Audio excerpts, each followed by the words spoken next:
So we are in Clovis, California. We just finished installing some finish fixtures for a homeowner here. They had a remodel come in. They got new countertops and new tile floors, tile tub enclosure, things like that. So anyways, they had us come in to set finish. So starting at the sink area, you've got it's a double lavatory sink. These were provided by the homeowner. We glued them down first, did all our connections, and then ran a bead of caulking around them. So both of them are caulked in, glued down and caulked in place.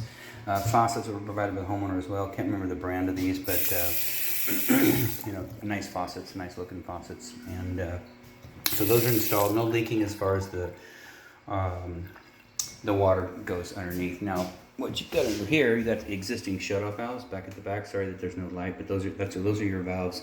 They're not dripping, and that one's different than the one on the left. I'm not sure why, but so the packing on that one is dripping a little bit, so we tightened it up. No big deal. That one, I don't know what that is. We don't install those. That's like a push to connect shut-off valve. So we did give you new supply lines. Now the faucets came with their own water hoses.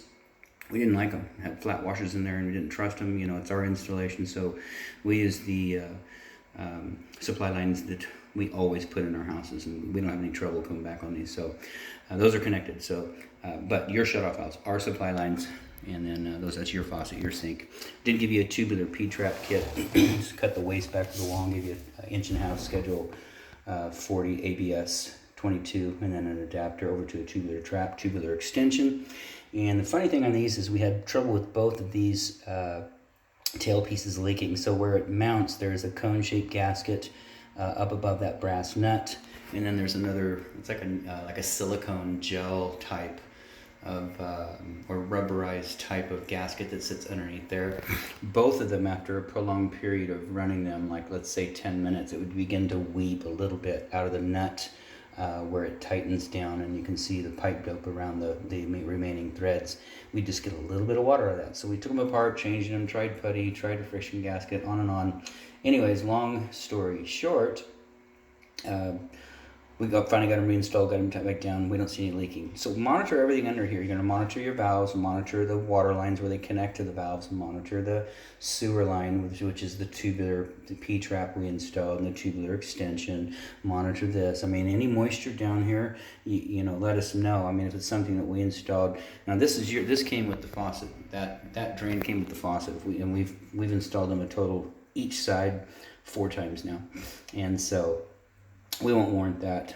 They are your drains with this faucet. We warrant our installation, but if you need to go to a different brand or do something different, I just don't know what to do about these. We set these all the time. Not that drain assembly. We use the fixture. It's a pop-up drain. But anyways, so that's that side. Same thing you're going to see on the other side.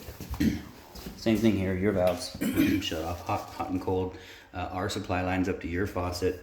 Tubular kit, tubular extension, same thing. That one was leaking too. So now we let these waters run for like half an hour on each one, and no water's coming out. So we're confident these will be okay. But again, monitor your whole house, not just these 2 sinks, but every sink you've got, every place where water hooks up. Monitor, because water, once it gets into something, it destroys material. It gets down into the floor area, it gets into baseboards and walls, and you get mold. So we don't want that. Anyway, so that's good for the sinks. Tub we set. Tile deck was about a 1/2 inch higher than it was originally, which is good. So we took about 60 pounds of mortar, mixed up about a 1 inch of mud, and laid it on the existing. And we have existing pictures of this on our computer. The homeowner sent it to us. So it's a pretty good chunk of cement that was originally in there. The tile guy just pulled the tub out. We put some new mortar in, set it down, then of course set the drain, and then filled it with the water so it would sit down in that mortar and dry. So leave this for 24 hours, and then feel free to drain it. Trim went on. Both has extension kits, and this is the existing tub that came out. And so we just put it back in. We had a waste and overflow kit that we used at the bottom. We bought a brush nickel one, and it comes with a finer thread, a narrower and finer thread with a plastic sleeve over it that goes down into a regular drain assembly. One is for brass waste and overflows. The other one is for ABS and PVC waste and overflows. and for some reason that larger nut that's supposed to go down in there, it wouldn't catch, so it kept breaking free. So we took ours out, which is a solid metal drain assembly, and screwed it straight in, snugged it up. It's good. So it's a lift and turn, it's chrome, it doesn't match. They've got their own, this is exactly what we had out here sitting there. So this is the problem, is this portion right here, this plastic, it wasn't seating down into the threads far enough. And so if you want to get a pop-up like this, you want the brushed nickel and a pop-up, get one that is this diameter, this white portion. That's the full portion that goes into a drain assembly, and just like this one. So that's chrome, and so get a brushed nickel, but full threads like that. We'll replace it for you, no charge, you know, because the pop-up thing is nice. This is all the old stuff that was in here, and this is exactly what we bought, but just didn't work out. So give us a holler on that. We'll come out, you know, after the tub's drained, obviously, and we'll replace that for you free of charge. Trimming on, that's provided by the homeowner, so it's a Brantford tub kit. Spout, I think, was purchased separately. Got a brass nipple in there, stubbed out, full 6-inch nipple, got that screwed on. Unfortunately, the pipe coming out of the wall was pointing downhill like that, but we got it threaded on there and got it picked up, so now you're nice and still on that. And don't use that as a grab bar. That you'll snap that off. It's plastic inside there where it mounts. Very nice spout, pretty lightweight, but and then you don't need to use the diverter. This is a diverter right here, which is for when if you push it down, it diverts to a shower. You don't have a shower, so don't pull that down. Anyways, it's tightened up. We ran lots of water in it, and so everything looks good there. We did get you caulked on 3 sides. The back side, I'm not going to get over there and take a picture because I almost fell in when I was caulking it.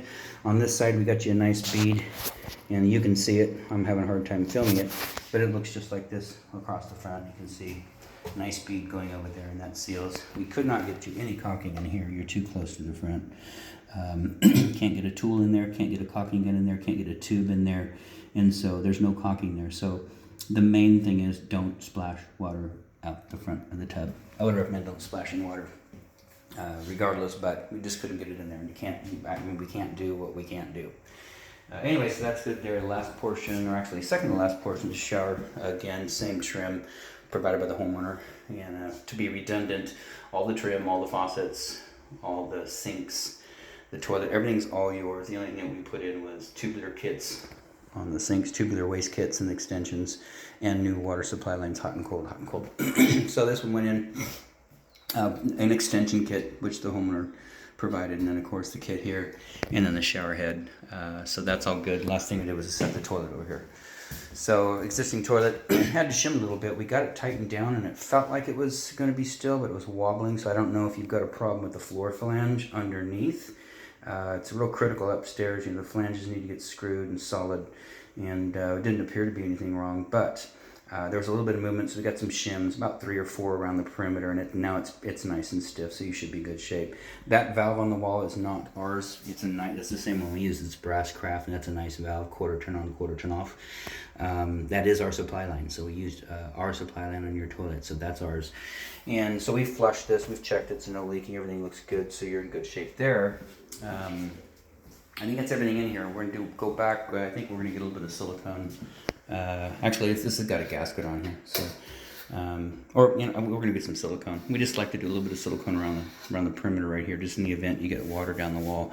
It does have a rubber gasket, pretty beefy one, but we want to make sure that nothing gets like into this grout line right here and goes down. So, anyways, everything here looks good outside of that. This installation is done.